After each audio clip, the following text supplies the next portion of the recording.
Good afternoon and welcome to Design Master Training. My name is David Robison. Today we are going to be looking at 3D modeling for Design Master Electrical. If you're attending the training live, you can ask questions in the chat box. If you are watching a recording of the training, you can call or email your questions. Our phone number is 866-516-9497 and our email address is support@designmaster.biz. When you insert devices in Design Master Electrical, everything comes in with an elevation. If you're not doing 3D modeling for a project, for the most part, you can ignore that. So for projects that don't require 3D modeling, you don't have to specify it. But for projects that do, we have an elevation for everything. So if we query this panel, it is inserted at 5 feet.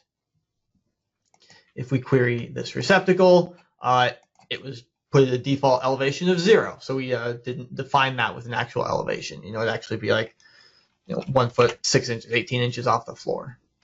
If we go over and look at our light fixtures, they have an elevation of 8 feet.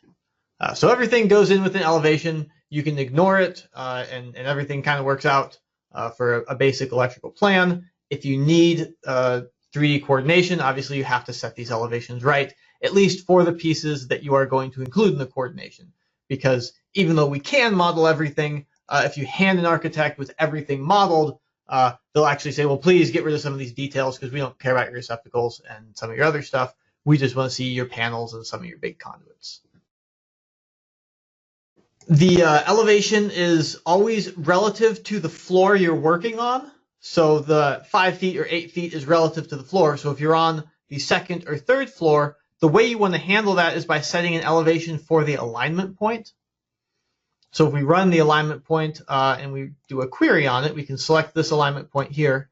And that tells us the elevation of that alignment point. And that's going to be added to the elevation of anything that's in that area. So if this was the second floor, maybe that's up at 15 feet. And so now everything on this floor is going to be up at 15 feet, and then whatever elevation above that, rather than down at the ground level at 0. So you handle your stacking of floors by setting your elevations and your alignment points. Panels are one of the pieces you typically are going to model in 3D because their locations, they're usually bigger. Their locations matter. You got to have space for their clearances. So when we look at a panel, when we query it, we have the elevation, which is important. And then we have the plan view block, which is going to define the dimensions both on the 2D plan and then also in the 3D model. We include by default with Design Master a couple of blocks that you can use. We have the custom panel and the custom rectangle. The difference is whether it draws the little door or not. And then we have two choices. Elevation is the bottom of the device or elevation is top of the device. So the block that you choose is going to control whether this elevation here is talking about the bottom. If it's on the floor, you use the bottom of the device, and then it's sitting on the floor. Panels often are set so that the top of the panel is at 5 feet, so you want a top of device for the panel. So you have the choice there, depending on how you want to specify it. And then you have the ability to set the custom size of the either panel or just the rectangle if you're just using the box. Depth is the basically relative to the wall. From the wall, width is how wide it is, and then the height is in the z-axis. And so you set all those, and you'll get yourself a nice 3D box. We also can specify the clearance, and then we will actually block out a 3D space using the clearance when we export the 3D model. So it shows up both on the plan view that you can see here, but also is going to be exported as part of the 3D model. I'm going to flip to a 3D view so we can see this in action here. I'm going to create two viewports. I'm going to set this one to an isometric view. You generally don't want to work in an isometric view, but it's helpful in order to visualize what's happening. All our commands are actually optimized to be worked on in a plan view, because this is typically where you're working. And then you just use the 3D to check what's happening if you need to. So if I take a look at this one here, it's actually not drawing anything in 3D right now. because we have that turned off because you don't actually want the 3D to show up on your plan most of the time. But for the purposes of this, we can turn that on. If we go to Options, under 3D drafting, there's the Insert 3D Blocks on Drawing. We'll change that from No to Yes. Now it'll actually put in the 3D representations on our drawing. We're going to coordinate real quick to get all that in. All right, so now we have at least the panels being drawn in 3D, this transformer, so that now you can see what they're looking like. So if we actually change something on this panel, if we change it, if we adjust the height from 60 inches to 42 inches, and we'll make it wider, we'll make it a 50-inch wide panel, you'll see that this is all going to adjust. So the size is being pulled from what's set there. We have it for the panels that parametric, you can just type in the numbers to make it really easy to make those boxes, because you have a lot of those. Other devices, you have to create custom blocks for the different sizes, and we'll take a look at that at the end. Once you have some 3D stuff defined, you then export it to either an IFC or a DWG file. And we have commands for exporting to those two types of files. IFC files you use typically if you are working in Revit. If your architect wants you to do the coordination in Revit, IFC files work better there. DWG files work better when coordinating with Navisworks. So what you choose depends on where the final output of this is going to be. You also have the option if you want to export a single area, everything on the drawing, or everything in the project. So if we do just the area, it'll do just the stuff here. It'll get our power devices. It will not get our light fixtures. So we are going to export the area. We're going to go to a drawing file because then we can actually open the drawing up and see what it exports. We'll specify this area. It asks for a drawing name. We'll save that. And it exports it to a file, tells us that we are done. Now we can go take a look at that drawing. And if I pull it up in this 3D view here, you can see that it's exported the receptacles, and it's exported these panels with their clearances included. So it'll block out space, so when you're doing your collision detection, it is actually going to collide there. You'll notice that it's rotated. We have it specified such that the direction of this north arrow is to the right, is just how the coordinate systems work out. And that typically is going to then match what's happening in Navisworks or Revit. If you need to adjust it, you can rotate this north arrow, and hopefully it ends up matching. But that would be how you adjust the rotation of these devices when they're exported. We also use the location of the alignment point as the insertion point, so that's the 0, 0 of the model. And hopefully you can match that up with the architect and everything comes in nicely. Every now and then you run into models where the 0, 0 for the architect is way off in space. And we do have the ability to account for that now. So we have the ability to offset the alignment point when it doesn't match the location, or it's not in a location that's easy to find. So we can use this offset alignment point. This is where, okay, this is the alignment point we've specified for Design Master, but the architect has specified that their alignment point's way down here. And that's going to be outside of these areas, and it just doesn't work out for us to use that as our origin. So we specify, okay, for our 3D export, let's use this location. And then it just saves that. And now when we do our export, that is going to be the 0, 0 location, and then everything lines up really easily without the architect having to make any adjustments to your model, which helps keep them happy. And there's a question, how do you define the area to export? So when you export, you have three choices. You can do what the area that I've been describing, everything on the drawing, or the project. If you're choosing to export just the area, that's going to export this alignment point area. And so those are defined here. Typically, you do a different alignment point for each floor on of the building. Each floor, we get a separate area in the drawing. It originally was just so that you could have multiple floor plans on the drawing. And this way you can export just a single part of it if you don't want to export everything on the drawing. So the areas are defined as alignment point areas. And so it's these boxes when you put in a new alignment point, asks for the elevation, it asks for the location of the alignment point, and then the area, and then everything in this box here is going to use this as its origin. And so we can then export everything in this box separately. So for devices, they all export if they have a 3D block associated with them. If you do not want them to export, you have to get rid of that 3D block so that it doesn't try to export it. So in this case, our receptacles actually have a 3D block, and we might not want to have that included. You can either define this to use a different receptacle block or actually get rid of the 3D receptacle block from your customization. I'll go ahead and do that for this project. So I'll go to my customization folder.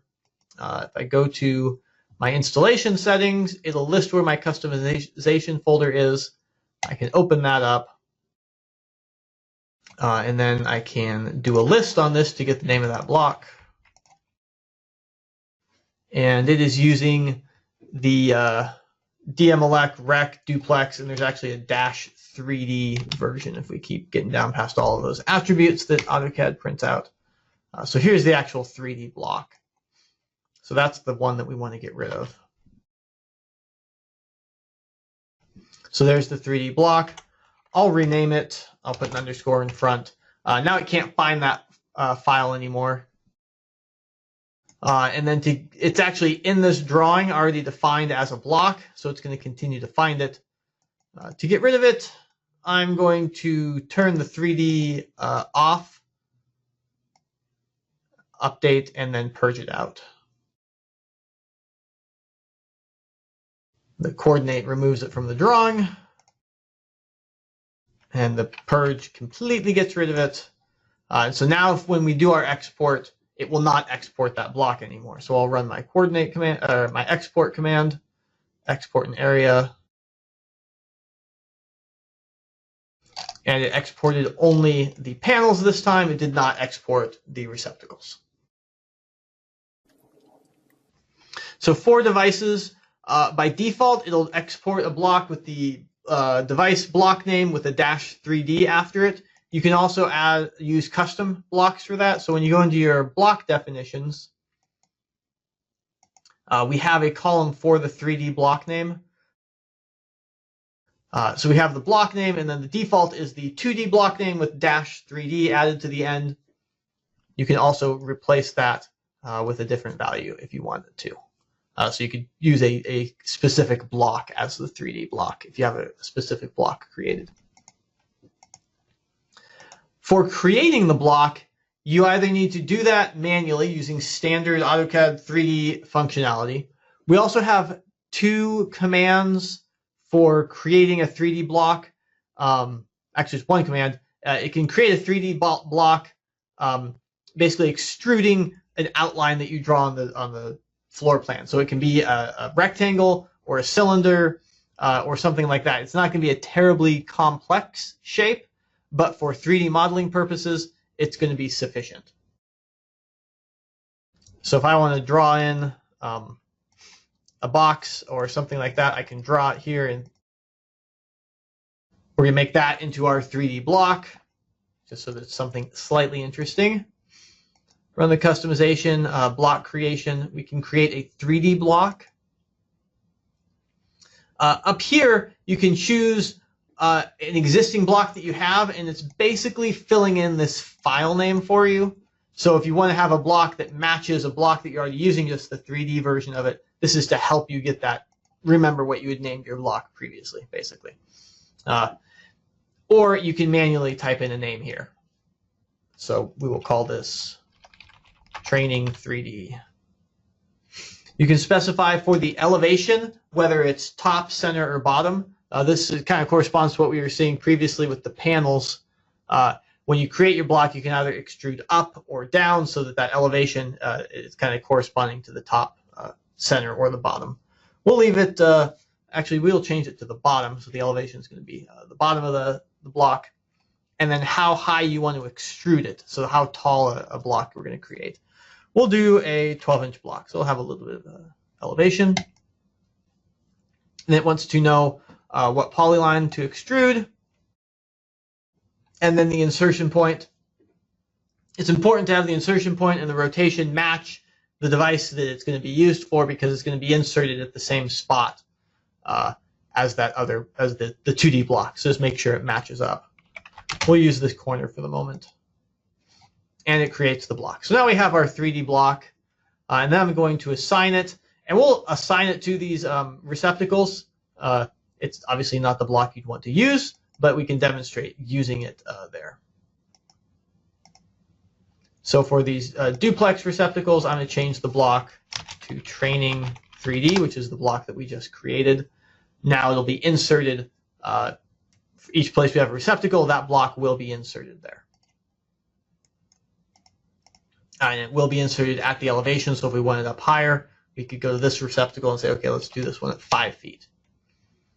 We also have the ability to shift devices so that if where they're drawn on the plan doesn't match where they are in 3D, you can account for that. So you can use the offset 3D device block to adjust where they are in the model if the 3D location is different from the 2D.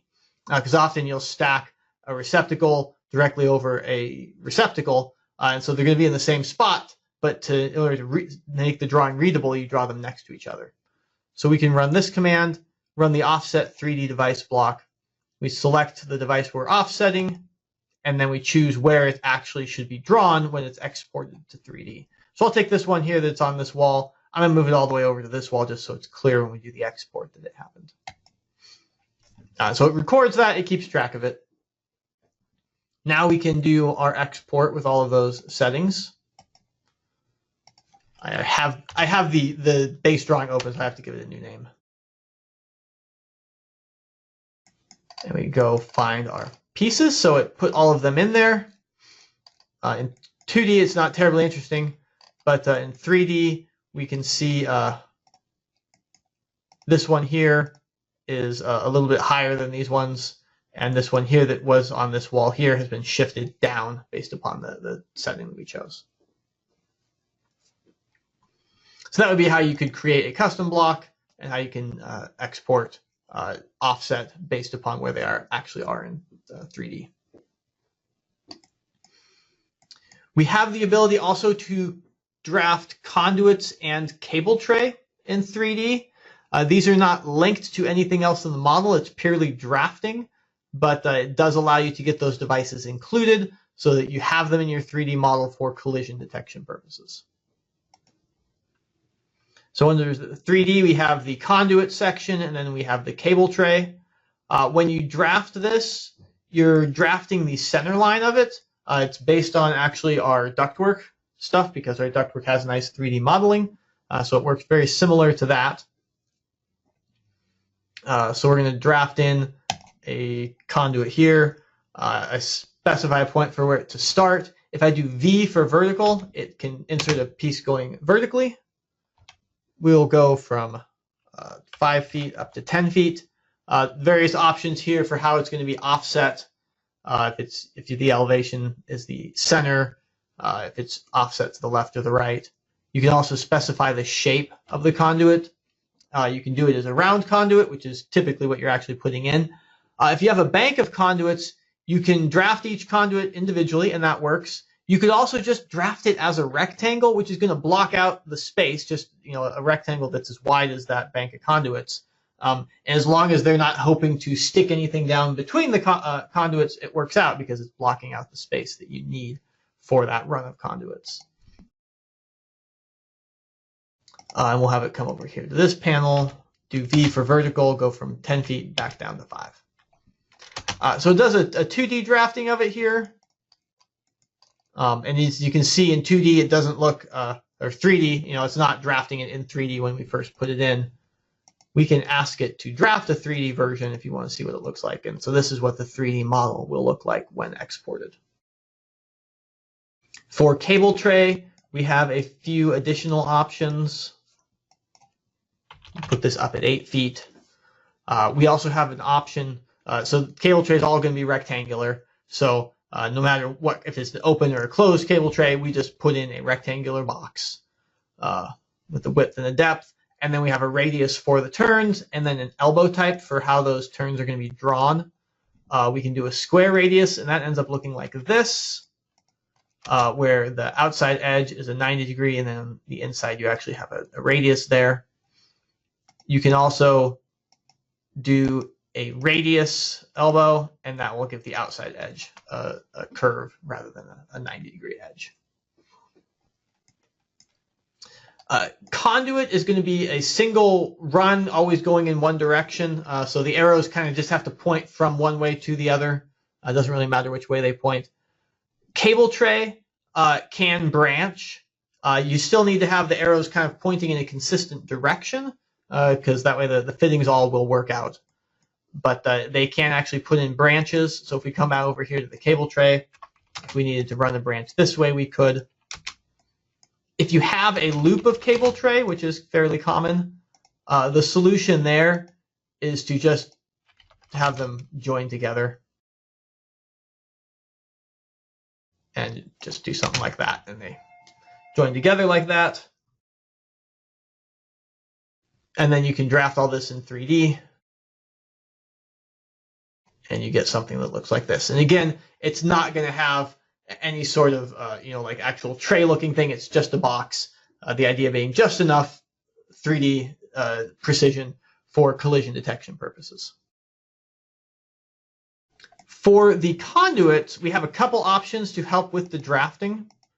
Not multiple, but these ones. We have the ability to offset the conduit and then adjust the radius. So when we do the offset, I can take this, first it wants to know an offset distance. I'll set it to 6 inches.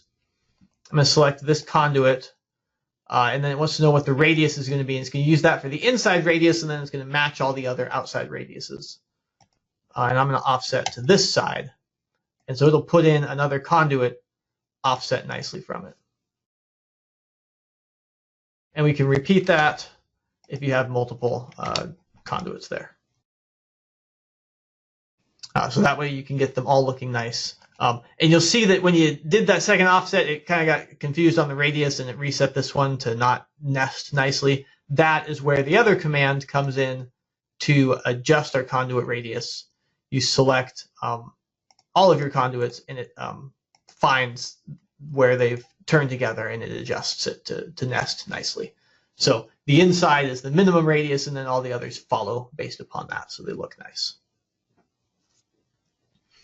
And then you can draft that all in 3D and send it off to your architect, and they can have their fancy, pretty looking 3D model, or you can just use it for collision detection.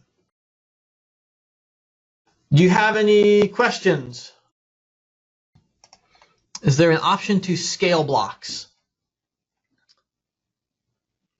So block scaling is handled by the scale factor of the drawing. So Design Master handles all that for you. And so if things are not coming in right, you need to make some adjustments to your customization so that then they do come in right. Things that are to scale, such as light fixtures, are always going to come in the size they should be. So a 2x2 light fixture will always be inserted as a 2x2 light fixture. Something like a receptacle, however, is impacted by the scale of the drawing, and so the scale factor adjusts how big that is. So our dim scale currently is 96, so this is an 8th scale drawing. If I change the dim scale to 48, it's actually going to draw that smaller because it's a smaller scale drawing. So if I insert another receptacle on the drawing here, so by adjusting the dim scale, we have a smaller receptacle here and a larger one here. We have two that are at different scale factors right now. That's because we haven't done any sort of updates. You can only have a single scale factor in a drawing, so if you need to have multiple scale factors, you have to use a separate drawing, because as soon as we do anything with this receptacle or run a coordinate, it'll actually update it to the new dim scale. So don't attempt to have multiple scale factors on the drawing. So that's what we have for scaling. Is there something more you're looking for on the scaling of your blocks? So for scaling light fixtures, again, like a 2x2 light fixture, it's always going to be drawn in as a 2 foot by 2 foot because that's just the size that it is. We do kind of include with the software some kind of more scaled block or non-scaled blocks that are different sizes. So we can create, I'm going to create a round fixture small. And then in our block list in Design Master, we include some different sizes. So they have specific sizes, and that's how big they're going to come in. But you could, you can choose different size blocks. So if I choose my 6-inch round for my small, and if I choose a round large, I can choose a different block. I can choose my 24-inch round. And now when I put those in, they're obviously going to come in at different sizes. So there's the large, and there's the small. But it's going to be a consistent size for that fixture. So if you have a fixture that's not looking right, the answer is not to use the AutoCAD scale command, but to make an adjustment to the block that's being used, either choosing a different block, choosing a different block, or creating a new one that works how you want it to. The suggestion was you could create a 1-inch circle block and then scale it for other light fixtures. Design Master doesn't think that way. So you just need to have, as we do here, just multiple circle blocks and then choose them all for different light fixtures. So trying to have a single block that you then scale for different types of fixtures is not really working the same way Design Master is working, so you're kind of fighting the rest of the software by doing that. So that's not how that works. If all you're doing is drawing circles, just like manual drafting, then yeah, a single block that you put in. But with Design Master, where a light fixture actually has all its load and everything else associated with it, just changing the size of the circle isn't actually sufficient for getting a different fixture. You need to have a different call out, a different load, all that good stuff. Thank you for watching today's Design Master training. Contact us with questions or comments by calling 866-516-9497 or emailing support@designmaster.biz.